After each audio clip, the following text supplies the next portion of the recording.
ਖਬਰ ਤੇ ਨਜ਼ਰ ਨੂੰ ਸਪਾਂਸਰ ਕਰਦੇ ਨੇ ਖਾਲਸਾ ਇੰਸ਼ੋਰੈਂਸ ਏਜੰਸੀ ਵਾਲੇ, ਜਿਨ੍ਹਾਂ ਦੇ ਕੋਲੋਂ ਤੁਸੀਂ ਹਰ ਇੱਕ ਤਰੀਕੇ ਦੀ ਇੰਸ਼ੋਰੈਂਸ ਕਰਵਾ ਸਕਦੇ ਹੋ। ਇੰਸ਼ੋਰੈਂਸ ਬਾਰੇ ਪਤਾ ਕਰਨ ਲਈ ਕਾਲ ਕਰ ਸਕਦੇ ਹੋ ਨੰਬਰ 408 272 2500 ਦੇ ਉੱਤੇ। ਕਵਰ ਕੈਲੀਫੋਰਨੀਆ ਦੇ ਦੁਆਰਾ ਹੈਲਥ ਇੰਸ਼ੋਰੈਂਸ ਇਸ ਸਾਲ ਦੀ ਲੈਣ ਦੇ ਲਈ ਅਖੀਰਲੀ ਤਰੀਕ ਨੂੰ ਜਿਹੜਾ ਆ ਉਹ ਅੱਗੇ ਕੀਤਾ ਗਿਆ ਹੈ। ਸੋ ਉਸ ਦਾ ਫਾਇਦਾ ਲੈਂਦੇ ਹੋਏ ਮੌਕਾ ਦਾ ਸਾਂਭਦੇ ਹੋਏ ਅੱਜ ਹੀ ਜਿਹੜੀ ਹੈਲਥ ਇੰਸ਼ੋਰੈਂਸ ਦੇ ਲਈ ਇਹਨਾਂ ਨੂੰ ਕਾਲ ਕਰੋ। ਖਾਲਸਾ ਇੰਸ਼ੋਰੈਂਸ ਏਜੰਸੀ 4082 272 2500 ਦੇ ਉੱਤੇ।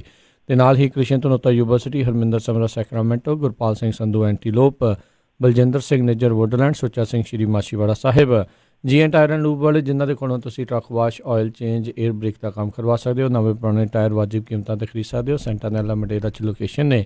ਕਾਲ ਕਰ ਸਕਦੇ ਹੋ ਨਿੰਮਾ ਸਹੋਤਾ 209 277 0113 ਅਤੇ West Coast truck driving school Fresno ਵਾਲੇ, ਜਿਹੜੇ ਕਿ ਤੁਹਾਨੂੰ ਟਰੱਕ ਦਾ ਲਾਇਸੈਂਸ ਵਧੀਆ ਸਿਖਲਾਈ ਦੇ ਕੇ ਘੱਟ ਸਮੇਂ ਵਿੱਚ ਲੈਣ ਦੇ ਵਿੱਚ ਸਹਾਇਤਾ ਕਰਦੇ ਨੇ। ਕਾਲ ਅਜੀਤ ਅਟਵਾਲ 559 374 4541 ਦੇ ਉੱਤੇ। ਇਹਨਾਂ ਸਾਰਿਆਂ ਦਾ ਬਹੁਤ ਬਹੁਤ ਧੰਨਵਾਦ। ਜੇਕਰ ਤੁਸੀਂ ਜਾਂ ਕੋਈ ਹੋਰ ਕਾਰੋਬਾਰ ਇਸ ਪ੍ਰੋਗਰਾਮ ਨੂੰ ਸਪਾਂਸਰ ਕਰਨਾ ਚਾਹੁੰਦੇ ਹੋ, ਸੰਪਰਕ ਕਰ ਸਕਦੇ ਹੋ ਨੰਬਰ 408 722 7698 ਦੇ ਉੱਤੇ। ਮਿੰਟੂ ਜੀ, ਗੱਲਬਾਤ ਦਾ ਸਿਲਸਿਲਾ ਆਪਾਂ ਜੇ ਸ਼ੁਰੂ ਕਰੀਏ ਤਾਂ ਕਹਿੰਦੇ ਭਾਰਤ ਵਿੱਚ ਹੁਣ ਕਰੋਨਾ ਵਾਇਰਸ ਦਾ ਕਹਿਰ ਵਧਿਆ ਆ। 6ਵਾਂ ਮਾਮਲਾ ਆਇਆ ਸਾਹਮਣੇ। ਹਾਂਜੀ, ਮੈਨੂੰ ਲੱਗਦਾ ਸ਼ਾਮ ਪੈਂਦੇ ਤੱਕ ਤੇ ਇਹ ਜਿਹੜਾ ਗਿਣਤੀ ਦਾ ਮਾਮਲਾ ਹੈ ਉਹ ਵੱਧ ਗਿਆ। ਮੇਰੇ ਖਿਆਲ ਦੇ ਨਾਲ 10 ਤੋਂ ਵੀ ਟੱਪ ਗਿਆ ਸੀਗਾ। ਤੇ ਖੈਰ ਚਲੋ, ਘਬਰਾਉਣ ਦੀ ਜ਼ਰੂਰਤ ਨਹੀਂ ਹੈ। ਸਾਡੇ ਕੋਲ ਗਊ ਮੂਤਰ ਹੈ, ਗੋਬਰ ਹੈ, ਕਿਉਂਕਿ ਭਾਰਤੀ ਜਨਤਾ ਪਾਰਟੀ ਦੀ ਜੋ ਵਿਧਾਇਕਾ ਬੀਬੀ ਸੁਮਨ ਹਰੀਪ੍ਰਿਆ, ਉਹ ਕੱਲ੍ਹ ਤੇ ਹਲੇ ਬਿਆਨ ਦੇ ਕੇ ਹਟੀ ਆ ਕਿ ਜਿਹੜਾ ਗੋਬਰ ਹੈ ਜਾਂ ਗਊ ਮੂਤਰ ਆ, ਇਹਦੇ ਨਾਲ ਕਰੋਨਾ ਵਾਇਰਸ ਵੀ ਠੀਕ ਕੀਤਾ ਜਾ ਸਕਦਾ। ਉਹ ਕਹਿੰਦੇ ਆ ਕਿ ਮੇਰਾ ਮੰਨਣਾ ਹੈ। ਸੋ ਜਦੋਂ ਉਹਨਾਂ ਦਾ ਮੰਨਣਾ ਤਾਂ ਫਿਰ ਭਾਰਤੀ ਜਨਤਾ ਪਾਰਟੀ ਵਾਲਿਆਂ ਨੂੰ ਵੀ ਮੰਨਣਾ ਚਾਹੀਦਾ, ਫਿਰ ਭਗਤਾਂ ਨੂੰ ਵੀ ਮੰਨਣਾ ਚਾਹੀਦਾ, ਫਿਰ ਸਾਨੂੰ ਵੀ ਧੱਕ ਧਕਾ ਕੇ ਮਨਾ ਲੈਣਗੇ। ਤਾਂ ਖੈਰ ਜੋ ਵੀ ਹੈ, ਇਹ ਤੇ ਚਲੋ ਇਹਨਾਂ ਦੀ ਆਪਣੀ ਸਾਇੰਸ ਆ, ਔਰ ਇਹਨਾਂ ਦੀ ਸਾਇੰਸ ਤੇ ਤੁਹਾਨੂੰ ਪਤਾ ਹੀ ਆ ਕਿ ਬਹੁਤ ਚੁਟਕਲੇ ਵੀ ਬਣੇ ਹੋਏ ਆ ਇਹੋ ਜਿਹੇ।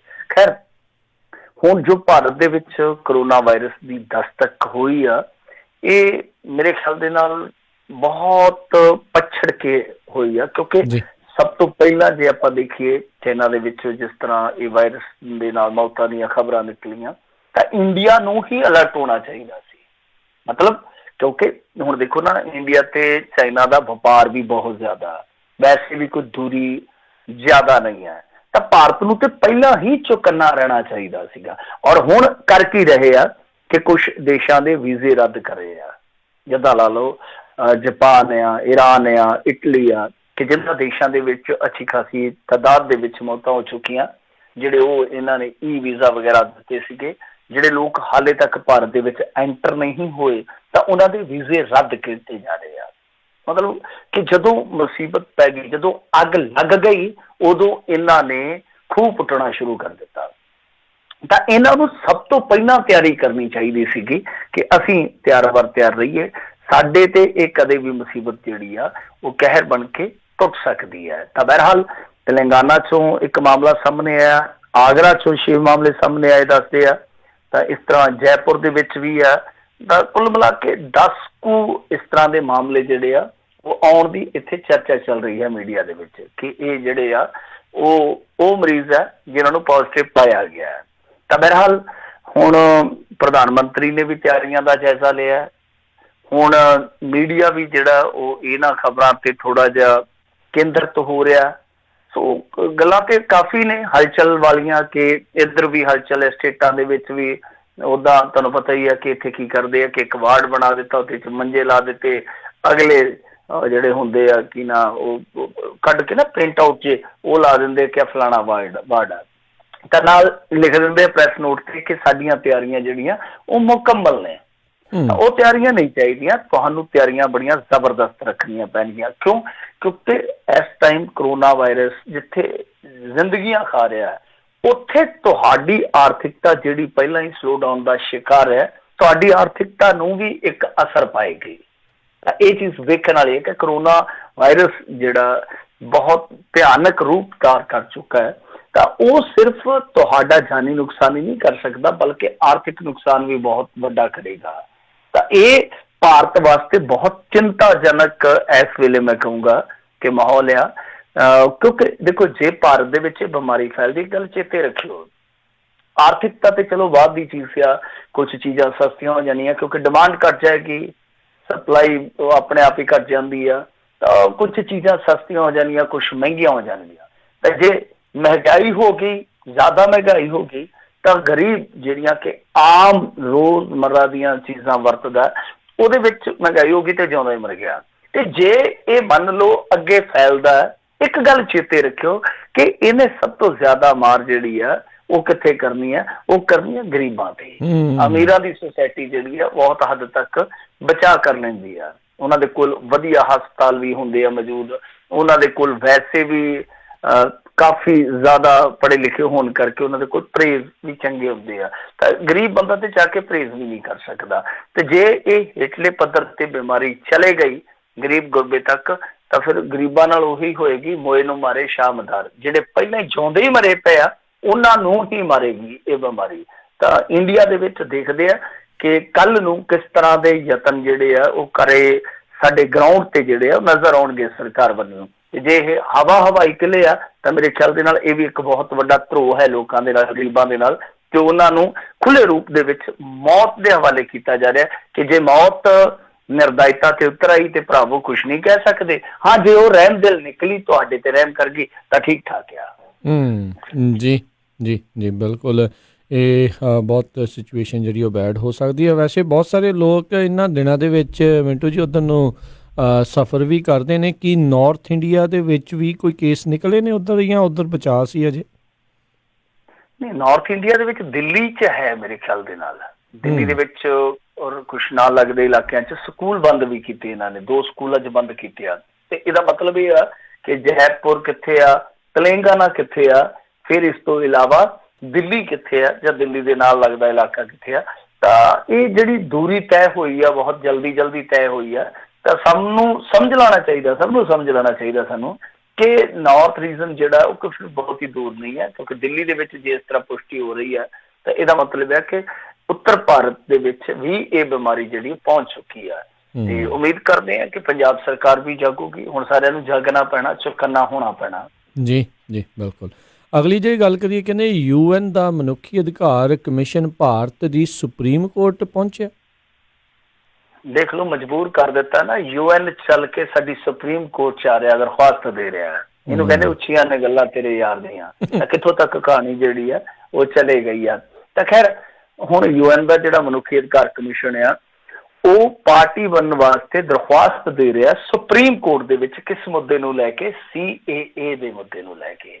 ਸੋ ਭਗਤ ਜਨ ਜਿੰਨੇ ਵੀ ਆ ਉਹਨਾਂ ਨੂੰ ਵਧਾਈ ਦਿੱਤੀ ਜਾਣੀ ਚਾਹੀਦੀ ਹੈ ਕਿ UN ਵੀ ਤੁਹਾਡੀ ਕਾਰਗੁਜ਼ਾਰੀ ਵਾਸਤੇ ਬਹੁਤ ਜ਼ਿਆਦਾ ਤਿਆਰ ਹੋ ਕੇ ਸੁਪਰੀਮ ਕੋਰਟ 'ਚ ਪਹੁੰਚ ਚੁੱਕਾ ਹੈ ਕਿ ਆ ਜਾਓ ਆਪਾਂ ਥੋੜਾ ਹਿਸਾਬ ਕਿਤਾਬ ਕਰਦੇ ਹਾਂ।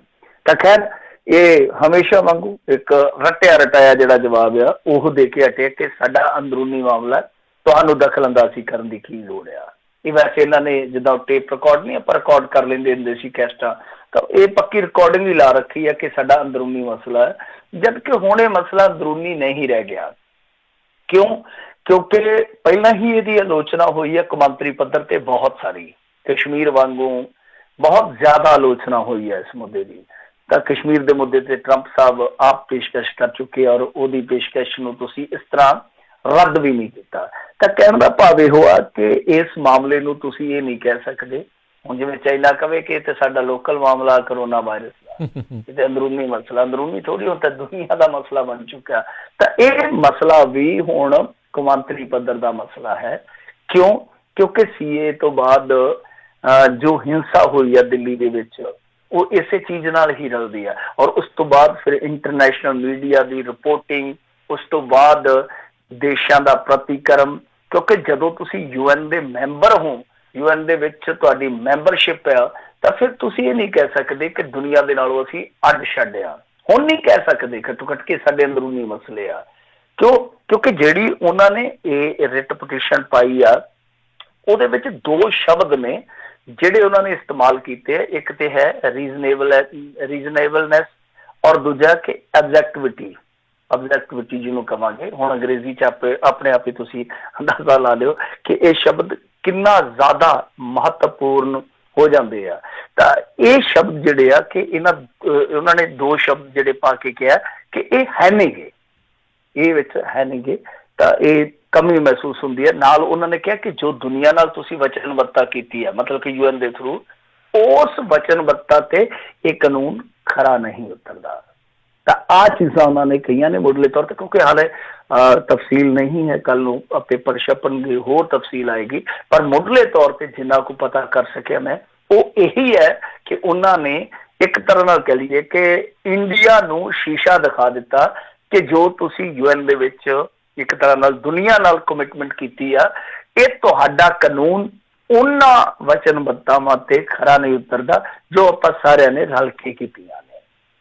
ਤਾਂ ਇਹ ਆਪਣੇ ਆਪ ਦੇ ਵਿੱਚ ਹੁਣ ਇੱਕ ਸਵਾਲ ਹੋਏਗਾ ਕਿ ਜਦ UN ਹੀ ਨਹੀਂ ਮੰਨਦਾ ਕਿ ਤੁਸੀਂ ਜੋ ਕੌਮਾਂਤਰੀ ਪੱਧਰ ਤੇ ਇੱਕ ਜਿੱਦਾਂ ਪੰਚਾਇਤ ਲਾ ਲਈਏ, ਪੰਚਾਇਤ ਦੇ ਵਿੱਚ ਜੋ ਤੁਸੀਂ ਉੱਥੇ ਪ੍ਰਤਿੱਗਿਆ ਕੀਤੀ ਆ, ਵਚਨਬੱਧਤਾ ਤੁਸੀਂ ਉੱਥੇ ਦਿੱਤੀ ਆ, ਤਾਂ ਉਹਦੇ ਤੇ ਖਰੇ ਨਹੀਂ ਉਤਰ ਰਹੇ, ਤਾਂ ਸੰਵਿਧਾਨ ਦੇ ਮੂਲ ਢਾਂਚੇ ਤੇ ਇਹ ਕਾਨੂੰਨ ਖਰਾ ਉਤਰੇਗਾ ਜਾਂ ਨਹੀਂ ਉਤਰੇਗਾ, ਇੱਕ ਬਹੁਤ ਵੱਡਾ ਪ੍ਰਸ਼ਨ ਹੋਊਗਾ ਫਿਰ।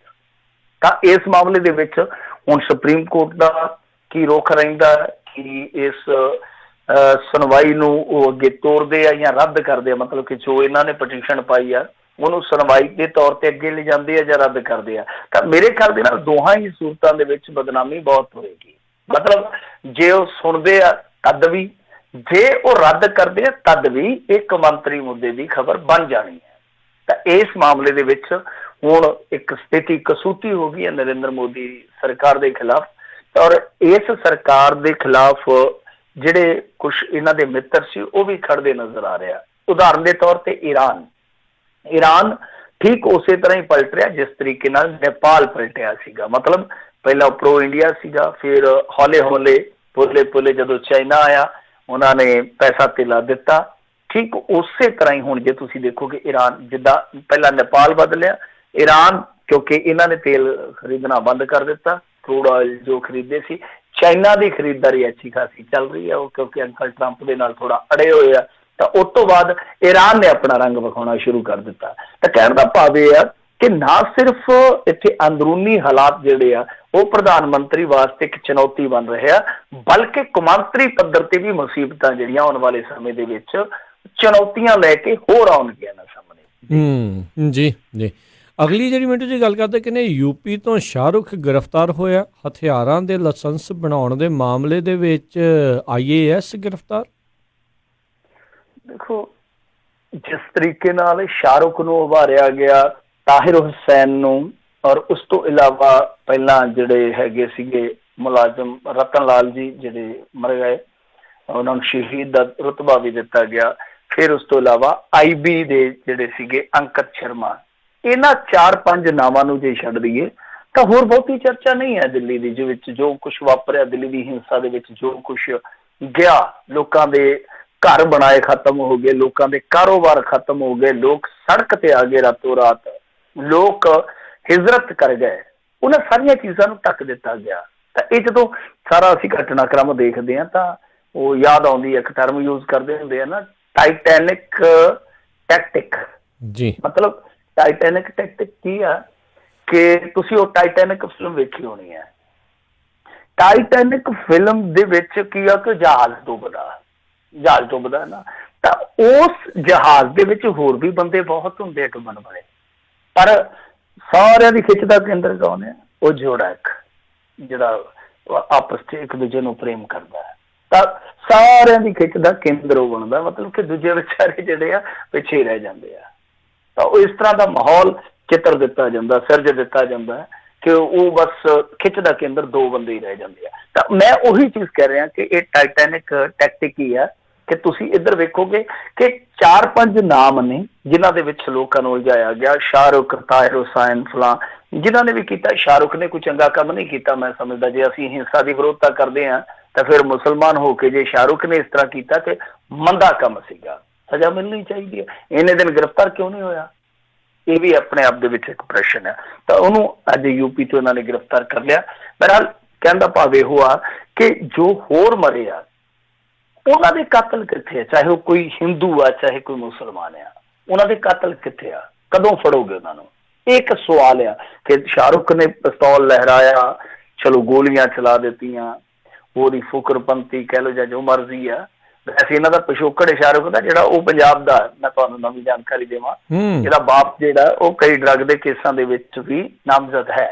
ਇਹਦਾ ਬਾਪ, ਹਾਲਾਂਕਿ ਇਹ ਮੁੰਡਾ ਨਹੀਂ ਹੈ ਕਿਸੇ ਕੇਸ ਦੇ ਵਿੱਚ ਨਾਮਜ਼ਦ, ਤਾਂ ਇਹਦਾ ਬਾਪ ਜਿਹੜਾ ਉਹ ਪੰਜਾਬ ਦਾ ਹੀ ਪਿਛੋਕੜ ਰੱਖਦਾ ਤੇ ਇੱਥੋਂ ਹੀ ਮਾਲ ਸਪਲਾਈ ਕਹਿੰਦੇ ਆ ਕਿ ਕਥਿਤ ਤੌਰ ਤੇ ਸ਼ੁਰੂ ਕੀਤਾ ਗਿਆ ਸੀਗਾ। ਤਾਂ ਚਲੋ ਉਹ ਇੱਕ ਵੱਖਰਾ ਵਿਸ਼ਾ।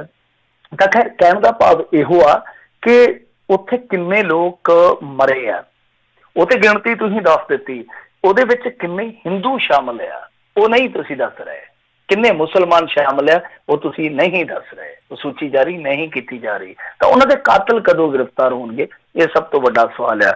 ਖੈਰ ਦੂਜੇ ਪਾਸੇ ਜਿਹੜੀ ਗੱਲ ਤੁਸੀਂ ਕੀਤੀ ਹੈ ਕਿ ਇੱਕ IS ਗ੍ਰਿਫਤਾਰ ਹੋਇਆ, ਇਹ ਵੀ ਬੜਾ ਖਤਰਨਾਕ ਜਿਹਾ ਮਾਮਲਾ ਹੈ ਕਿਉਂਕਿ ਇਹ ਜਿਹੜਾ IS ਗ੍ਰਿਫਤਾਰ ਕੀਤਾ ਗਿਆ ਚੰਡੀਗੜ੍ਹ ਤੋਂ ਕੀਤਾ ਗਿਆ, ਇਹ ਵੀ ਚੰਡੀਗੜ੍ਹ ਤੋਂ ਕੀਤਾ ਗਿਆ। ਇਹਦਾ ਨਾਮ ਹੈ ਰਾਜੀਵ ਰੰਜਨ। ਤਾਂ ਰਾਜੀਵ ਰੰਜਨ ਤੇ ਕੀ ਦੋਸ਼ ਆ ਕਿ ਇਹਨੇ ਬਿਨਾਂ ਤਸਦੀਕ ਕੀਤਿਆਂ ਨਕਲੀ ਦਸਤਾਵੇਜ਼ਾਂ ਤੇ ਕਸ਼ਮੀਰ ਦੇ ਵਿੱਚ ਹੁੰਦਿਆਂ, ਜਿੱਥੇ ਮਤਲਬ ਕਿ DC ਹੋਏਗਾ, ਤਾਂ ਇਹਨੇ 30,000 ਦੇ ਕਰੀਬ ਲਾਇਸੈਂਸ ਬਣਾਏ ਆ, ਜਿਹੜੇ ਅਸਲੇ ਦੇ ਲਾਇਸੈਂਸ ਆ 30,000 ਦੇ ਕਰੀਬ। ਔਰ ਕਮਾਲ ਦੀ ਗੱਲ ਆ ਕਿ ਪੰਜਾਬ, UP, ਰਾਜਸਥਾਨ, ਹਰਿਆਣਾ, ਦਿੱਲੀ, ਇੱਥੋਂ ਦੇ ਵਸਨੀਕਾਂ ਨੂੰ ਕਸ਼ਮੀਰ ਦੇ ਵਿੱਚ ਜ਼ਾਦੀ ਕਾਗਜ਼ਾਤ ਦੇ ਕੇ ਉੱਥੋਂ ਦੇ ਵਸਨੀਕ ਵਿਖਾ ਕੇ ਵੀ ਇਹ ਜਿਹੜੇ ਲਾਇਸੈਂਸ ਜਾਰੀ ਕਰ ਦਿੱਤੇ ਗਏ। ਹੁਣ ਇਹਨੂੰ ਅੱਜ ਗ੍ਰਿਫਤਾਰ ਕੀਤਾ। ਤਾਂ ਇਹ ਜਿਹੜਾ ਸਾਰਾ ਲਾਇਸੈਂਸ ਦੇਣ ਦਾ ਸਿਲਸਿਲਾ ਚੱਲ ਰਿਹਾ ਸੀ, ਇਹ ਚੱਲ ਰਿਹਾ ਸੀ ਕੁਪਵਾੜਾ ਤੋਂ। ਤਾਂ ਹੁਣ ਬਹੁਤ ਲੰਮੇ ਸਮੇਂ ਤੱਕ ਇਹ ਵੀ ਉੱਥੇ ਤੈਨਾਤ ਰਹੇ, ਤਾਂ ਜਿਹੜਾ ਦਵਿੰਦਰ ਆ ਉਹ ਵੀ ਉੱਥੇ ਤੈਨਾਤ ਰਿਹਾ। ਤਾਂ ਇੱਕ ਲਿੰਕ ਇੱਧਰ ਵੀ ਜੋੜਿਆ ਜਾ ਰਿਹਾ ਕਿ ਇਹ ਜਿਹੜੇ ਹਥਿਆਰਾਂ ਦੇ ਲਾਇਸੈਂਸ ਸਨ ਸ਼ਾਇਦ ਗੈਂਗਸਟਰਾਂ ਦੇ ਕੋਲ ਵੀ ਗਏ ਜਾਂ ਅੱਤਵਾਦੀਆਂ ਦੇ ਕੋਲ ਵੀ ਗਏ ਆ, ਕਿਉਂਕਿ ਟਰੈਵਲ ਕਰਨਾ ਸੌਖਾ ਹੋ ਜਾਂਦਾ ਜਦੋਂ ਲਾਇਸੈਂਸ ਬਣਿਆ ਹੁੰਦਾ। ਤਾਂ ਇਹ ਆਪਣੇ ਆਪ ਦੇ ਵਿੱਚ ਬਹੁਤ, ਮੈਂ ਕਹੂੰਗਾ ਕਿ ਖਤਰਨਾਕ ਮਾਮਲਾ ਹੈ ਕਿ ਇੱਥੇ ਤੇ DSP ਦਵਿੰਦਰ ਨੂੰ ਰੋਂਦੇ ਸੀ, ਇੱਥੇ ਤੇ 11 ਨੇਵੀ ਮੁਲਾਜ਼ਮਾਂ ਨੂੰ ਰੋਂਦੇ ਸੀਗੇ, ਇੱਥੇ ਤੇ ਇੱਕ IS ਵੀ ਨਿਕਲ ਆਇਆ। ਤਾਂ ਤੁਸੀਂ ਕੀ ਕਰੋਗੇ? ਤਾਂ ਇਹ ਲਿੰਕ ਜਿਹੜੇ ਆ ਗਾ ਜੋੜੇ ਜਾ ਰਹੇ ਆ, ਚਰਚਾਵਾਂ ਕਈ ਕਿਸਮ ਦੀਆਂ ਚੱਲਦੀਆਂ ਪਈਆਂ। ਤਾਂ ਹੁਣ ਇਸ ਖਬਰ ਨੂੰ ਥੋੜਾ ਜਿਹਾ ਦਬਾ ਕੇ ਚੱਲਿਆ ਜਾ ਰਿਹਾ, ਹਾਲਾਂਕਿ ਪ੍ਰਿੰਟ ਮੀਡੀਆ ਦੇ ਵਿੱਚ ਤੇ ਇੱਕਾ ਦੁੱਕਾ ਖਬਰਾਂ ਆਈਆਂ ਨੇ, ਪਰ ਟੈਲੀਵਿਜ਼ਨ ਚੈਨਲਾਂ ਤੇ ਇਹ ਖਬਰ ਜਿਹੜੀ ਆ ਉਹ ਦਿਖਾਈ ਨਹੀਂ ਜਾ ਰਹੀ, ਕਿਉਂ ਤੁਹਾਨੂੰ ਸਭ ਨੂੰ ਪਤਾ ਹੀ ਆ। ਪਰ ਜੋ ਵੀ ਆ ਉਹ ਸਿਆਣਿਆਂ ਦੀ ਕਹਾਵਤ ਹੈ, ਪੱਗ ਵੇਚ ਕੇ ਘਿਓ ਨਹੀਂ ਖਾਈਦਾ। ਪਰ ਇੱਥੇ ਬਦਨਾਮ ਤੇ ਕੀਤਾ ਜਾਂਦਾ ਕੁਛ ਹੋਰ ਲੋਕਾਂ ਨੂੰ, ਕੁਛ ਹੋਰ ਤਬਕੇ ਦੇ ਲੋਕਾਂ ਨੂੰ ਕਿ ਅੱਤਵਾਦੀ ਹੈ, ਫਲਾਣੇ ਵੱਖਵਾਦੀ ਆ, ਪਰ ਨਿਕਲ ਕੌਣ ਰਹੇ ਆ ਤੁਸੀਂ ਦੇਖ ਲਓ। ਦਵਿੰਦਰ ਸਿੰਘ ਕੌਣ ਸੀ? ਸਿੱਖ ਸੀਗਾ। ਔਰ ਦੂਸਰੇ ਪਾਸੇ ਆ ਜਿਹੜਾ ਸ਼ਖਸ ਆ ਇਹ ਕੌਣ ਆ ਦੱਸਣ ਦੀ ਜ਼ਰੂਰਤ ਨਹੀਂ। ਨੇਵੀ ਦੇ ਜਿਹੜੇ ਫੜੇ ਗਏ ਆ ਥੋੜਾ ਸਮਾਂ ਪਹਿਲਾਂ ਹੀ, ਜਿਹੜੇ ISI ਨੂੰ ਸੂਚਨਾਵਾਂ ਦੇ ਰਹੇ ਸੀਗੇ 11 ਜਣੇ, ਉਹ ਵੀ ਉਹ ਆ ਜਿਨ੍ਹਾਂ ਦੇ ਵਿੱਚੋਂ ਇੱਕ ਇਹ ਆ। ਤਾਂ ਕਹਿਣ ਦਾ ਭਾਵ ਇਹ ਆ ਕਿ ਇਹਨਾਂ ਖਬਰਾਂ ਨੂੰ ਸ਼ਾਇਦ ਇਸੇ ਕਰਕੇ ਦਬਾਇਆ ਜਾ ਰਿਹਾ ਕਿਉਂਕਿ ਇਹ ਲੋਕ ਜਿਹੜੇ ਉਹ ਲੋਕ ਆ ਜਿਨ੍ਹਾਂ ਦੇ ਆਪਣੇ ਬੰਦੇ ਰੌਲਾ ਪਾਉਂਦੇ ਆ ਕਿ ਮੁਸਲਮਾਨ ਜੀ ਐਂ ਕਰ ਦਿੰਦੇ ਆ, ਮੁਸਲਮਾਨ ਉਹ ਕਰ ਦਿੰਦੇ ਆ। ਪਰ ਇਹ ਕੀ ਕਰ ਰਿਹਾ, ਹਾਲਾਂਕਿ ਮੈਂ ਇਹਨੂੰ ਕਮਿਊਨਲ ਰੰਗ ਨਹੀਂ ਦੇਣਾ ਚਾਹੁੰਦਾ, ਪਰ ਕਹਿਣ ਦਾ ਮਤਲਬ ਇਹ ਕਿ ਜਿਸ ਤਰ੍ਹਾਂ ਖਬਰਾਂ ਨੂੰ ਲੁਕਾਇਆ ਜਾਂਦਾ, ਛੁਪਾਇਆ ਜਾਂਦਾ, ਉਹ ਆਪਣੇ ਆਪ ਦੇ ਵਿੱਚ ਇੱਕ ਖਤਰਨਾਕ ਚਲਨ ਆ। ਤਾਂ ਇਹ ਚੀਜ਼ਾਂ ਬਾਹਰ ਆਉਣੀਆਂ ਚਾਹੀਦੀਆਂ, ਲੋਕਾਂ ਨੂੰ ਪਤਾ ਲੱਗਣਾ ਚਾਹੀਦਾ ਕਿ ਕਿਹੋ ਜਿਹੀਆਂ ਕਰਤੂਤਾਂ ਕਰ ਰਹੇ ਆ। IS ਕੋਈ ਛੋਟੀ ਮੋਟੀ ਪਦਵੀ ਨਹੀਂ ਹੈ, ਕੋਈ ਛੋਟੀ ਮੋਟੀ ਹਸਤੀ ਨਹੀਂ ਹੁੰਦਾ IS ਅਫਸਰ। ਤੇ ਸਾਡੇ ਇੱਥੇ ਕੀ ਚੱਲ ਰਿਹਾ, ਪੰਜਾਬ ਦੇ ਵਿੱਚ ਇੱਕ ਬੀਬੀ ਆ DC, ਉਹਦੇ ਤੇ ਦੋਸ਼ ਲੱਗਾ, ਹਾਈ ਕੋਰਟ 'ਚ ਚਲੇ ਗਿਆ ਮਾਮਲਾ ਕਿ ਜਿਹੜੇ ਪਿੰਡੋਂ ਵਿਆਹੀ ਸੀਗੀ, ਮਤਲਬ ਮਾਨਸੇ ਦੇ ਵਿੱਚ ਜਿਹੜੇ ਪਿੰਡ ਵਿਆਹੀ ਸੀ, ਪਹਿਲੀ ਗੱਲ ਤੇ ਇਹ ਆ ਕਿ ਜਿੱਥੇ ਉਹਦੇ ਸਹੁਰਾ ਪਿੰਡ ਆ ਜਾਂ ਪੇਕਾ ਪਿੰਡ ਆ ਕਿ ਉੱਥੇ ਜ਼ਿਲ੍ਹੇ 'ਚ ਲਾਉਣਾ ਕਿ ਉਹ ਸਹੀ ਆ। ਜਦੋਂ ਆਪਾਂ ਪੁਲਿਸ ਵਾਲਿਆਂ ਨੂੰ ਕਹਿੰਦੇ ਆ ਕਿ ਲੋਕਲ ਥਾਣੇ 'ਚ ਨਹੀਂ ਲੱਗਣੇ ਚਾਹੀਦੇ, ਜਾਂ ਆਪਾਂ ਹੋਰ ਮੰਤਰੀਆਂ ਦੇ ਦੇਖਦੇ ਆ ਕਿ ਇਹਨਾਂ ਦਾ ਭਾਈ ਇੰਟਰਸਟ ਹੈ ਜਿਹੜਾ ਉਹ ਕਾਰੋਬਾਰ ਦੇ ਨਾਲ ਜਾ ਕੇ ਜੁੜ ਜਾਂਦਾ, ਜਦੋਂ ਤਾਂ ਮਾਮਲਾ ਗੜਬੜਾ ਜਾਂਦਾ। ਤਾਂ ਉਸ ਸ਼ੈਲਰ ਮਾਲਕ ਨੇ ਦੋਸ਼ ਲਾਇਆ ਜਿਹੜਾ ਕਿ ਉੱਥੇ ਦਾ ਹੀ ਸੀਗਾ। ਉਹ ਕਹਿੰਦਾ ਕਿ ਇਹਨਾਂ ਨੇ ਪਹਿਲਾਂ ਜ਼ਬਰਦਸਤੀ ਸ਼ੇਰ ਪਾਉਣਾ ਚਾਹਿਆ, ਜਦ ਮੈਂ ਇਨਕਾਰ ਕੀਤਾ ਤਾਂ ਇਹਨਾਂ ਨੇ ਮੇਰੀ ਪੈਲੀ ਦਾ ਇੰਤਕਾਲ ਹੀ ਰੱਦ ਕਰਵਾ ਦਿੱਤਾ, ਫਿਰ ਬਾਅਦ ਦੇ ਵਿੱਚ ਸੈਟਿੰਗ ਦੇ ਨਾਮ ਤੇ 20-25 ਲੱਖ ਰੁਪਈਆ ਲੈ ਗਏ। ਦੱਸੋ ਕੀ ਕਰੋਗੇ ਤੁਸੀਂ? ਤਾਂ ਕਹਿੰਦਾ ਭਾਵੇਂ ਕਿ IS ਇੱਥੋਂ ਤੱਕ ਪਹੁੰਚ ਕੇ ਵੀ ਇਹੋ ਜਿਹੇ ਦੋਸ਼ਾਂ 'ਚ ਘਿਰ ਜਾਣ ਤਾਂ ਫਿਰ ਤਾਂ ਮਾਮਲਾ ਜਿਹੜਾ ਗੜਬੜੀ ਨਹੀਂ ਮੈਂ ਕਹੂੰਗਾ, ਫਿਰ ਮਾਮਲਾ ਤੇ ਬਿਲਕੁਲ ਖਤਮ ਹੋਣ ਵਾਲੀ ਵੱਧਦਾ ਪਿਆ। ਵਾਕਈ ਜੀ ਜੀ। ਅਗਲੀ ਗੱਲ ਕਰੀਏ, ਕਹਿੰਦੇ ਪੰਜਾਬ ਸਰਕਾਰ ਵੱਲੋਂ 52 ਸੀਟਰ ਵਾਲੀਆਂ ਬੱਸਾਂ ਦੇ 2000 ਵਾਧੂ ਪਰਮਿਟ ਜਾਰੀ ਕਰਨ ਦਾ ਫੈਸਲਾ। ਇਹ ਹੁਣ ਬਹੁਤ ਕੁਝ ਜਾਰੀ ਕਰ ਰਹੇ ਆ। ਤੇ ਇਹਨਾਂ ਨੇ ਤੇ ਮੇਰੇ ਖਿਆਲ ਦੇ ਨਾਲ ਅੱਜ ਔਰਤਾਂ ਦੀ ਟਿਕਟ ਵੀ ਅੱਧੀ ਕਰ ਦਿੱਤੀ ਆ ਕੈਪਟਨ ਅਮਰਿੰਦਰ ਸਿੰਘ ਹੋਰਾਂ ਨੇ। ਦਿੱਲੀ ਔਰਤਾਂ ਮਾਡਲ। ਦੀ ਟਿਕਟ ਵੀ ਅੱਧੀ ਕਰ ਦਿੱਤੀ ਜੀ, ਦਿੱਲੀ ਮਾਡਲ। ਮੈਂ ਉਦੋਂ ਹੀ ਕਿਹਾ ਸੀਗਾ ਨਾ ਤੁਹਾਨੂੰ, ਨਾਨਾ ਕਰਦੇ ਪਿਆਰ ਤੁਮ ਇਸੇ ਕਰ ਬੈਠੇ ਹੋ ਗਾਣਾ, ਜਿੱਦਾਂ ਹਿੰਦੀ ਨਾਨਾ ਕਰਤੇ ਪਿਆਰ ਤੁਮ ਇਸੇ ਕਰ ਬੈਠੇ, ਇਹ ਦਿੱਲੀ ਮਾਡਲ ਨਾਲ ਪਿਆਰ ਕਰ ਬੈਠੇ ਆ, ਚਾਹੇ ਥੋੜਾ ਚਾਹੇ ਬਹੁਤਾ ਹੈ। ਤਾਂ ਹੁਣ ਉਹ ਟਿਕਟ ਅੱਧੀ ਜਿਹੜੀ ਆ ਉਹ ਕਿਹੜੀਆਂ ਬੱਸਾਂ 'ਚ ਹੋਏਗੀ, ਸਰਕਾਰੀ 'ਚ ਵੀ ਜਾਂ ਪ੍ਰਾਈਵੇਟ ਦੇ ਵਿੱਚ ਵੀ, ਉਹ ਹਾਲੇ ਤੱਕ ਪਤਾ ਨਹੀਂ ਲੱਗਿਆ। ਦੇਰ ਸ਼ਾਮੀ ਇਹ ਐਲਾਨ ਕੀਤਾ ਇਹਨਾਂ ਨੇ, ਤਾਂ ਖੈਰ ਇੰਤਜ਼ਾਰ ਰਹੇਗਾ। ਪਰ ਜੇ ਇਕੱਲੀਆਂ ਸਰਕਾਰੀ ਬੱਸਾਂ ਤੇ ਆ ਤੇ ਫਿਰ ਤੇ ਇਹ ਤੇ ਉਹਨਾਂ ਦਾ ਬੇੜਾ ਗਰਕ ਕਰਨ ਵਾਲੀ ਗੱਲ ਹੀ ਆ, ਕਿਉਂਕਿ ਉਹ ਤੇ ਪਹਿਲਾਂ ਹੀ ਡੁੱਬੀਆਂ ਪਈਆਂ ਬੱਸਾਂ। ਹੋਰ ਜਿੰਨੀਆਂ ਵੀ ਸਹੂਲਤਾਂ ਇਸ ਤਰ੍ਹਾਂ ਦੀਆਂ ਦੇਣਗੇ ਤਾਂ ਉਹਨਾਂ ਦਾ ਬੋਝ ਜਿਹੜਾ ਉਹ ਬੱਸਾਂ ਨਹੀਂ ਚੱਲ ਪਾਉਣਗੀਆਂ, ਜਿਹੜੀਆਂ ਪਹਿਲਾਂ ਹੀ ਖਸਤਾ ਹਾਲ ਆ। ਤਾਂ ਖੈਰ ਇਹਨਾਂ ਦੀ ਆਪਣੀ ਜਿਹੜੀ ਉੱਥੇ ਨੌਜਵਾਨ ਲੀਡਰਸ਼ਿਪ ਹੈ ਉਹ ਸਰਕਾਰ ਤੋਂ ਨਾਖੁਸ਼ ਆ। ਜਿਸ ਤਰ੍ਹਾਂ ਅੱਜ ਰਾਜਾ ਵੜਿੰਗ ਨੇ, ਜਿਹੜੇ ਕਿ ਸਲਾਹਕਾਰ ਆ, ਮੇਰੇ ਖਿਆਲ ਦੇ ਨਾਲ ਸਲਾਹ ਹੁਣ ਮੰਨ ਲੈਣੀ ਚਾਹੀਦੀ ਆ। ਰਾਜਾ ਵੜਿੰਗ ਨੇ ਅੱਜ ਛੋਡੇ ਪੁੱਟ ਦਿੱਤੇ ਆਪਣੀ ਸਰਕਾਰ ਦੇ। ਉਹਨੇ ਇੱਕ ਬੰਦੇ ਦਾ ਨਾਂ ਤੱਕ ਲੈ ਦਿੱਤਾ ਕਿ ਰਾਜਸਥਾਨ ਦਾ ਉਹ ਬੰਦਾ ਪੰਜਾਬ ਦੇ ਵਿੱਚ ਆ ਕੇ ਮਾਈਨਿੰਗ ਕਰ ਰਿਹਾ ਹੈ ਤੇ ਧੁੱਕੀ ਕੱਢ ਮਾਈਨਿੰਗ ਕਰਦਾ ਪਿਆ। ਹੁਣ ਰਾਜਸਥਾਨ ਦੇ ਵਿੱਚ ਸਰਕਾਰ ਇਹਨਾਂ ਦੀ ਹੈ, ਰਾਜਸਥਾਨ ਦੇ ਵਿੱਚ ਜੇ ਸਰਕਾਰ ਇਹਨਾਂ ਦੀ ਹੈ, ਪੰਜਾਬ ਦੇ ਵਿੱਚ ਵੀ ਇਹਨਾਂ ਦੀ ਹੈ, ਤੇ ਫਿਰ ਇਹਦਾ ਮਤਲਬ ਇਹੋ ਨਿਕਲਦਾ ਹੈ ਕਿ ਜਾਂ ਤੇ ਕਿਸੇ ਰਿਸ਼ਤੇਦਾਰ ਦਾ, ਸਕੇ ਸੰਬੰਧੀ ਦਾ, ਤੇ ਜਾਂ ਫਿਰ ਉਤਲਿਆ ਦਿੱਲੀ ਵਾਲਿਆਂ ਨੇ ਘੱਲ ਦਿੱਤਾ ਕਿ ਕੋਈ ਗੱਲ ਨਹੀਂ, ਆਪਣਾ ਬੰਦਾ ਮਾੜੀ ਜਿਹੀ ਖੁੱਲ੍ਹ ਦਿਓ ਇਹਨੂੰ। ਆਹੀ ਚੀਜ਼ ਹੋ ਸਕਦੀ ਆ। ਤਾਂ ਰਾਜਾ ਵੜਿੰਗ ਨੇ ਬਹੁਤ ਤਕੜੇ ਹਮਲੇ ਕੀਤੇ ਆ, ਬਹੁਤ ਤਕੜੇ ਸਵਾਲ ਚੁੱਕੇ ਆ ਟਰਾਂਸਪੋਰਟ ਮਾਫੀਆ ਨੂੰ ਲੈ ਕੇ ਤੇ ਰੇਤ ਮਾਫੀਆ ਨੂੰ ਲੈ ਕੇ। ਤੇ ਇਸ ਤਰ੍ਹਾਂ ਹੀ ਕੱਲ ਜਿਹੜਾ ਕੁਲਬੀਰ ਸਿੰਘ ਜ਼ੀਰਾ ਉਹ ਵੀ ਇੱਕ ਟਿਕਟ ਲੈ ਆਇਆ ਸੀਗਾ ਕਿ ਜੇ ਅਸੀਂ ਸਰਕਾਰੀ ਬੱਸਾਂ ਤੇ ਜਾਂਦੇ ਸਾਂ ਏਅਰਪੋਰਟ ਤੱਕ ਦਿੱਲੀ ਦੇ, ਤਾਂ ਉਦੋਂ ਸਾਨੂੰ 1200 ਰੁਪਈਆ ਦੇਣਾ ਪੈਂਦਾ ਸੀ, ਹੁਣ 2600 ਰੁਪਈਆ ਜਿਹੜਾ ਉਹ ਬਾਦਲਾਂ ਦੀ ਬੱਸ 'ਚ ਖਰਚ ਕੇ ਆਇਆ ਮੈਂ। ਤਾਂ ਇਹ ਤੁਸੀਂ ਆਪ ਹੀ ਦੇਖੋ ਕਿ ਕਿੰਨੇ ਵੱਡੇ ਹਮਲੇ ਇਹਨਾਂ ਦੇ ਆਪਣੇ ਬੰਦੇ ਹੀ ਕਰ ਰਹੇ ਸੀਗੇ। ਤਾਂ ਉਹਦਾ ਵੀ ਸਵਾਲ ਜਿਹੜਾ ਇਹੋ ਹੀ ਸੀਗਾ ਕਿ ਜੇ ਟਰਾਂਸਪੋਰਟ ਪਾਲਿਸੀ ਨੂੰ ਸਟੇ ਕੀਤਾ ਹੋਇਆ ਹਾਈ ਕੋਰਟ ਨੇ, ਤੇ ਉਹ ਸਟੇ ਤੜਵਾਉਣਾ ਕਿੰਨੇ ਆ। ਤਾਂ ਇੱਥੇ ਵੀ ਫਿਰ ਇਹ ਮਾਮਲਾ ਜਿਹੜਾ ਆ ਕੇ ਟਰਾਂਸਪੋਰਟ ਮਾਫੀਏ ਦੇ ਨਾਲ ਹੀ ਜੁੜ ਗਿਆ। ਹੁਣ ਇੱਥੇ ਇਹਨਾਂ ਨੂੰ ਕੁਛ ਜਵਾਬ ਦੇਣੇ ਪਏ। ਇੱਕ ਤੇ ਇਹ ਆ ਕਿ ਦੇਖੋ ਜੀ ਅਸੀਂ ਇਹ ਪਾਲਿਸੀ ਜ਼ਰੂਰ ਲੈ ਕੇ ਆਵਾਂਗੇ, ਟਰਾਂਸਪੋਰਟ ਪਾਲਿਸੀ, ਇੱਕ ਮਾਈਨਿੰਗ ਪਾਲਿਸੀ ਜ਼ਰੂਰ ਲੈ ਕੇ ਆਵਾਂਗੇ, ਯਾਨੀ ਇੱਕ ਭਰੋਸਾ ਦੇ ਦਿੱਤਾ। ਨਾਲ ਇੱਕ ਸ਼ੁੰਸ਼ਣਾ ਹੋਰ ਦੇ ਦਿੱਤਾ ਕਿ 5000 ਮਿੰਨੀ ਬੱਸਾਂ ਦੇ ਪਰਮਿਟ ਜਾਰੀ ਕਰਾਂਗੇ ਤਾਂ ਕਿ ਨੌਜਵਾਨਾਂ ਨੂੰ ਰੁਜ਼ਗਾਰ ਮਿਲ ਸਕੇ। ਵੈਸੇ ਘਰ ਘਰ ਨੌਕਰੀ ਆਲਰੇਡੀ ਦੇ ਚੁੱਕੇ ਆ, ਇਹ ਬੋਨਸ ਆ ਰਿਹਾ ਪੰਜਾਬ ਦੇ ਬੇਰੁਜ਼ਗਾਰਾਂ ਵਾਸਤੇ। ਤਾਂ ਖੈਰ ਦੂਜੀ ਗੱਲ ਇਹ ਆ ਕਿ ਜਿਹੜੀਆਂ 52 ਸੀਟਰ ਕਿਹੜੀਆਂ ਹੁੰਦੀਆਂ ਨੇ, ਜਿਹੜੀਆਂ ਵੱਡੀਆਂ ਬੱਸਾਂ, ਤਾਂ 28 ਸੀਟਰ ਜਾਂ 32 ਸੀਟਰ ਜਿਹੜੀਆਂ ਮੇਰੇ ਖਿਆਲ ਦੇ ਨਾਲ ਛੋਟੀਆਂ ਆ ਜਾਂਦੀਆਂ। ਤਾਂ ਹੁਣ 52 ਸੀਟਰ ਜਿਹੜੀਆਂ ਬੱਸਾਂ, ਉਹਨਾਂ ਵਾਸਤੇ 2000 ਵਾਧੂ ਪਰਮਿਟ ਜਿਹੜੇ ਆ ਉਹ ਵੀ ਇਹਨਾਂ ਨੇ ਜਾਰੀ ਕਰਨ ਦਾ ਫੈਸਲਾ ਕੀਤਾ। ਪਰ ਮੇਰੇ ਖਿਆਲ ਦੇ ਨਾਲ ਜੋ ਸਵਾਲ ਇਸ ਵੇਲੇ ਜਿਹੜੇ ਸੁਲਝ ਦੇ ਸਵਾਲ ਆ ਉਹ ਇਹੋ ਆ ਕਿ ਟਰਾਂਸਪੋਰਟ ਮਾਫੀਆ ਨੂੰ ਨੱਥ ਪਾਈ ਜਾਵੇ। ਤਾਂ ਇਹਨਾਂ ਨੂੰ ਕਾਰਗਰ ਕਦਮ ਚੁੱਕਣੇ ਚਾਹੀਦੇ ਆ। ਔਰ ਜਿੱਥੋਂ ਤੱਕ ਤਾਲੁਕ ਹੈ ਏਅਰਪੋਰਟ ਤੇ ਬੱਸਾਂ ਨਾ ਜਾਣ ਦਾ, ਤਾਂ ਉਹਦੇ ਵਿੱਚ ਕੀ ਆ ਕਿ ਬਹੁਤ ਵੱਡੀ ਇੱਕ ਕੁੰਡੀ ਹੈ, ਇਹਨਾਂ ਨੂੰ ਉਸ ਕੁੰਡੀ ਨੂੰ ਫੜਨਾ ਚਾਹੀਦਾ। ਕੁੰਡੀ ਇਹੋ ਆ ਕਿ ਜਿਹੜੀਆਂ ਸਰਕਾਰੀ ਬੱਸਾਂ ਉਹ ਸਿਰਫ ਬੱਸ ਸਟੈਂਡ ਤੱਕ ਜਾ ਸਕਦੀਆਂ, ਜਦ ਕਿ ਨਿੱਜੀ ਬੱਸਾਂ ਏਅਰਪੋਰਟ ਤੱਕ ਪਹੁੰਚ ਸਕਦੀਆਂ। ਕਿਉਂ? ਕਿਉਂਕਿ ਉਹਨਾਂ ਦੇ ਕੋਲ ਇੱਕ ਸਟੇ ਹੈ ਜਿਹੜਾ ਸੁਪਰੀਮ ਕੋਰਟ ਦਾ ਹੈ। ਤਾਂ ਜੇ ਇਹਨਾਂ ਕੁੰਡੀਆਂ ਨੂੰ ਫੜ ਲੈਣ, ਜੇ ਚਾਹਣ, ਤਾਂ ਸਾਰਾ ਕੁਝ ਠੀਕ ਹੋ ਸਕਦਾ ਤੇ ਠੀਕ ਕਰਨ ਦੀ ਜ਼ਰੂਰਤ ਵੀ ਹੈ।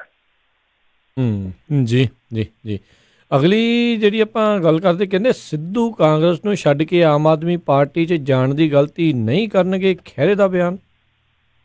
ਇਹਨਾਂ ਨੂੰ ਕਾਹਦਾ ਫਿਕਰ ਆ ਕਿ ਆਮ ਆਦਮੀ ਪਾਰਟੀ 'ਚ ਨਾ ਜਾਣ, ਜਿੱਥੇ ਮਰਜ਼ੀ ਤੁਰੇ ਫਿਰਨ, ਕਿਹੜਾ ਫਰਕ ਪੈਂਦਾ। ਤਾਂ ਖੈਰ ਨਵਜੋਤ ਸਿੰਘ ਸਿੱਧੂ ਦਾ ਤੁਹਾਨੂੰ ਪਤਾ ਹੀ ਆ ਕਿ ਅੱਜ ਕੱਲ੍ਹ ਸਿਆਸੀ ਵਜ਼ਨ ਹੈ ਜਿਹੜਾ ਉਹ ਵਧਣ ਡਿਆ ਵਾ। ਤਾਂ ਇਹਨਾਂ ਨੇ ਜਿਹੜਾ ਬਿਆਨ ਦਿੱਤਾ ਸੁਖਪਾਲ ਸਿੰਘ ਖਹਿਰਾ ਹੋਰਾਂ ਨੇ, ਉਹ ਆਪਣੇ ਆਪ ਦੇ ਵਿੱਚ ਬੜਾ ਦਿਲਚਸਪ ਆ ਕਿ ਆਮ ਆਦਮੀ ਪਾਰਟੀ 'ਚ ਨਾ ਜਾਣ। ਮਤਲਬ ਕਿ ਕਹਿਣ ਦਾ ਮਤਲਬ ਤੇ ਇਹੀ ਹੈ ਕਿ ਆਮ ਆਦਮੀ ਪਾਰਟੀ 'ਚ ਨਾ ਜਾਣ, ਕਾਂਗਰਸ ਦੇ ਵਿੱਚ ਟਿਕੇ ਰਹਿਣ, ਤੇ ਕਾਂਗਰਸ ਦੇ ਵਿੱਚ ਟਿਕੇ ਰਹਿਣ 'ਚ ਹੀ ਫਾਇਦਾ। ਤੇ ਜੇ ਉਹ ਇਸ ਤਰ੍ਹਾਂ ਕਰਦੇ ਆ ਤੇ ਗਲਤੀ ਕਰਦੇ। ਇਹਦਾ ਮਤਲਬ ਇਹ ਆ ਕਿ ਇੱਕ ਤੇ ਉਹ ਸਿੱਧੂ ਨੂੰ ਸਲਾਹ ਦੇ ਰਹੇ ਆ ਕਿ ਕਾਂਗਰਸ ਦੇ ਵਿੱਚ ਹੀ ਰਹਿ ਭਲਿਆ ਮਾਨਸਾ, ਹੋ ਸਕਦਾ ਮੈਂ ਵੀ ਆ ਜਾਵਾਂ, ਸ਼ਾਇਦ ਇਹੀ ਸੰਕੇਤ ਦੇ ਰਹੇ ਆ। ਦੂਜੀ ਚੀਜ਼ ਇਹ ਕਹਿ ਰਹੇ ਆ ਕਿ ਆਮ ਆਦਮੀ ਪਾਰਟੀ 'ਚ ਉਹ ਨਹੀਂ ਜਾ ਰਹੇ ਅਸਿੱਧੇ ਰੂਪ ਦੇ ਵਿੱਚ। ਸੁਖਪਾਲ ਖਹਿਰਾ ਇਹੀ, ਕਿਉਂਕਿ ਤੁਸੀਂ ਦੂਜੇ ਨੂੰ ਤਾਂ ਹੀ ਰੋਕੋਗੇ ਨਾ ਜੇ ਤੁਸੀਂ ਖੁਦ ਉੱਥੇ ਰੁਕ ਕੇ ਖੜੇ ਹੋਗੇ। ਜੇ ਤੁਸੀਂ ਆਪ ਉਸ ਪਾਲੇ 'ਚ ਖਲੋਤੇ ਹੋਗੇ, ਦੂਜੇ ਨੂੰ ਕਿਵੇਂ ਕਹੋਗੇ ਕਿ ਨਾ। ਤਾਂ ਉਹਨਾਂ ਦਾ ਕਹਿਣ ਦਾ ਮਤਲਬ ਇਹੋ ਆ ਕਿ ਨਵਜੋਤ ਸਿੰਘ ਤੂੰ ਵੀ ਨਾ ਜਾਈ ਤੇ ਅਸੀਂ ਤੇ ਹੁਣ ਜਾਣਾ ਇੱਥੇ ਹੀ ਆ।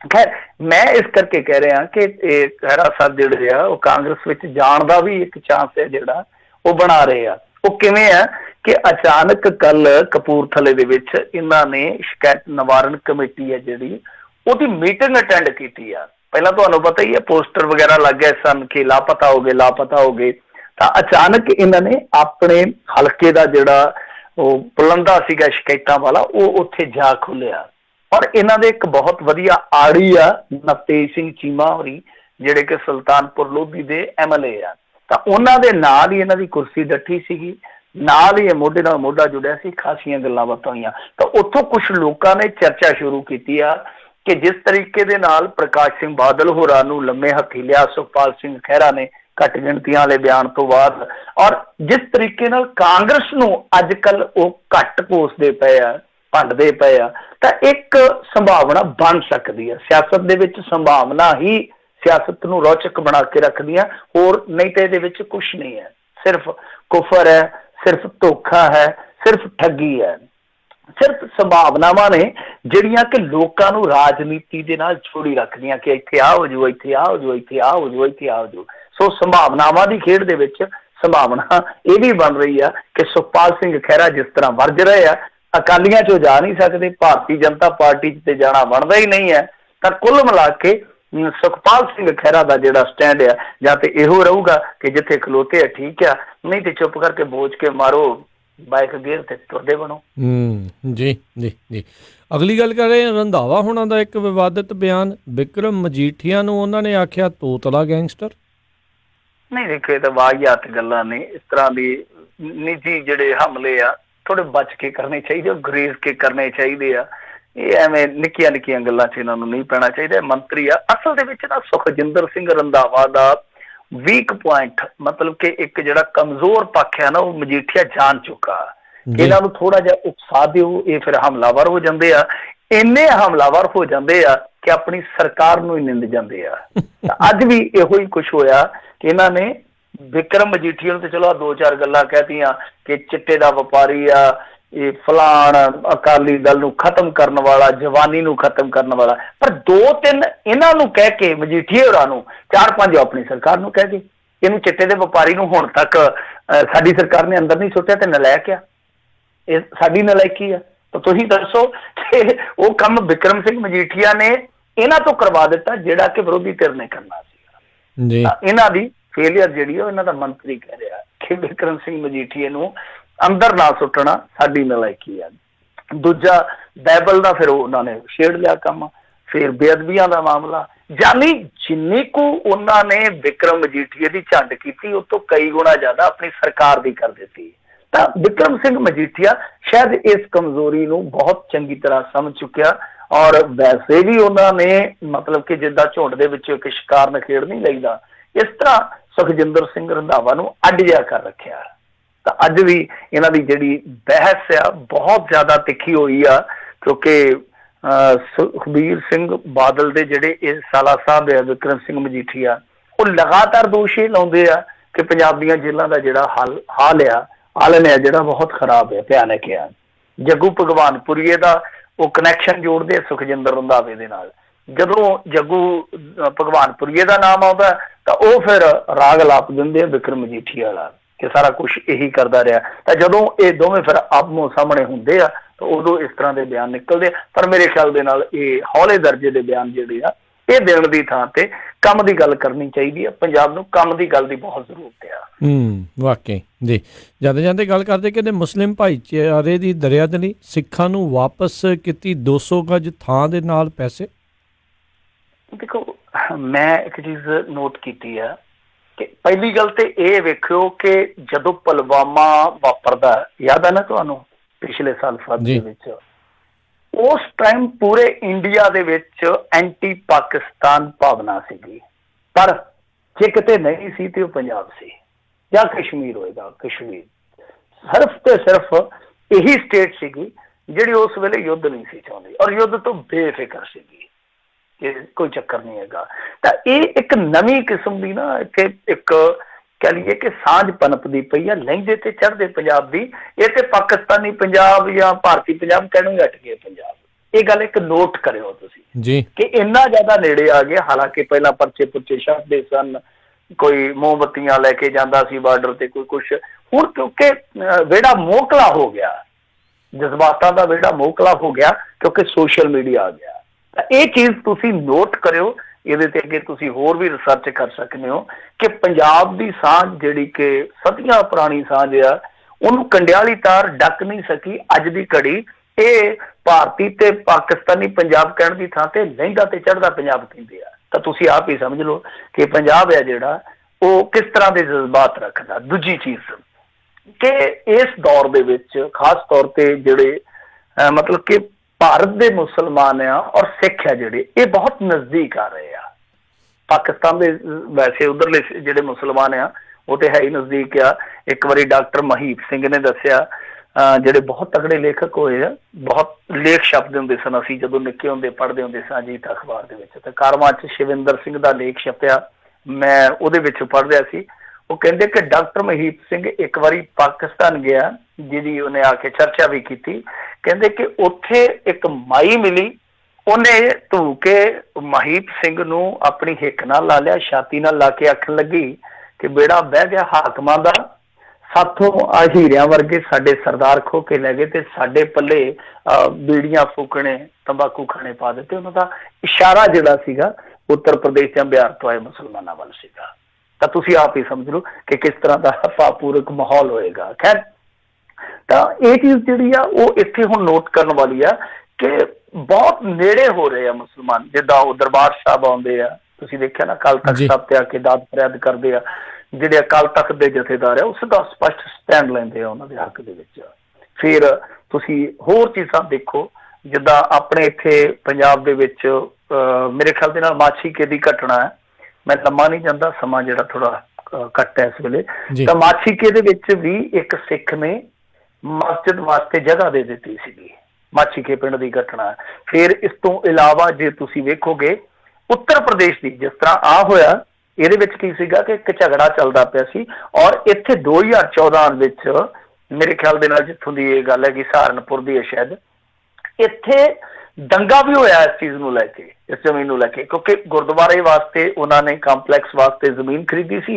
ਮੁਸਲਮਾਨ ਧਿਰ ਦਾ ਦਾਵਾ ਸੀਗਾ ਕਿ ਜ਼ਮੀਨ ਸਾਡੀ ਆ, ਮਸਜਿਦ ਦੀ ਆ, ਤੇ ਇੱਥੋਂ ਰੌਲਾ ਚੱਲਿਆ। 2014 ਚ ਦੰਗਾ ਹੋ ਚੁੱਕਾ ਸੀਗਾ। ਪਰ ਜਦੋਂ ਉਹਨਾਂ ਨੇ ਹੁਣ ਵੇਖਿਆ ਸਿੱਖਾਂ ਦਾ ਮੁਸਲਮਾਨਾਂ ਦੇ ਨਾਲ ਸਟੈਂਡ ਹੈ ਜਿਹੜਾ, ਜਾਂ ਉਹਨਾਂ ਦੀ ਫਰਾਕ ਦਿਲੀ ਵੇਖੀ, ਜਾਂ ਜਿਸ ਤਰੀਕੇ ਨਾਲ ਰੋਲ ਅਦਾ ਕੀਤਾ ਮਾਈਨੋਰਟੀ ਦੇ ਹੱਕ ਦੇ ਵਿੱਚ, ਤਾਂ ਉਹਨਾਂ ਨੇ ਉਹ ਦਾਵਾ ਹੀ ਛੱਡ ਦਿੱਤਾ, ਉਹ ਜ਼ਮੀਨ ਭੇਂਟ ਕਰ ਦਿੱਤੀ ਔਰ ਇੱਥੋਂ ਤੱਕ ਨੀਂਹ ਵੀ ਰੱਖ ਕੇ ਆਪੇ ਕੰਮ ਦੀ ਸੇਵਾ ਵੀ ਸ਼ੁਰੂ ਕਰ ਦਿੱਤੀ।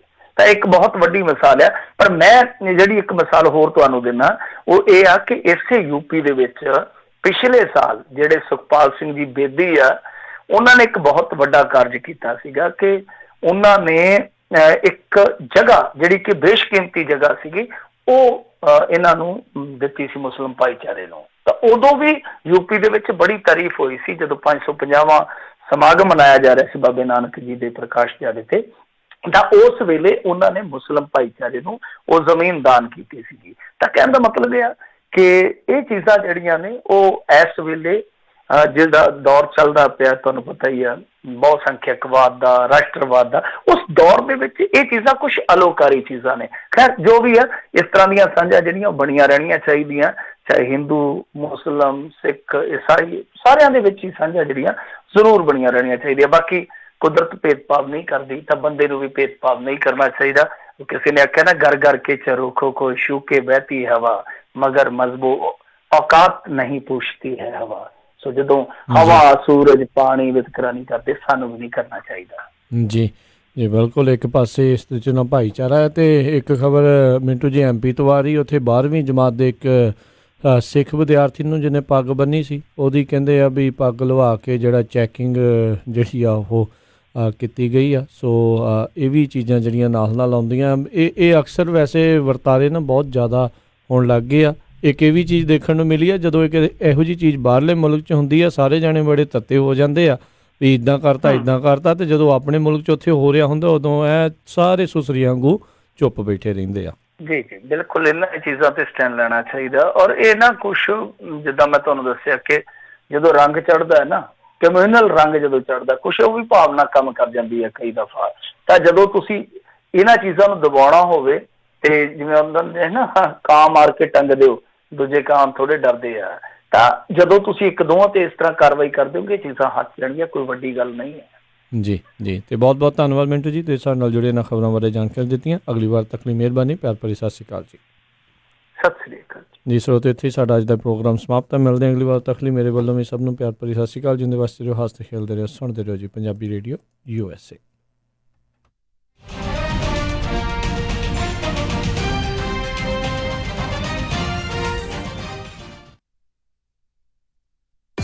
ਤੁਸੀਂ ਸੁਣ ਰਹੇ ਹੋ KOBO Yuba City 1450 AM, KIID Sacramento 1470 AM, KWRU Fresno 1300 AM, KLHC Bakersfield 1350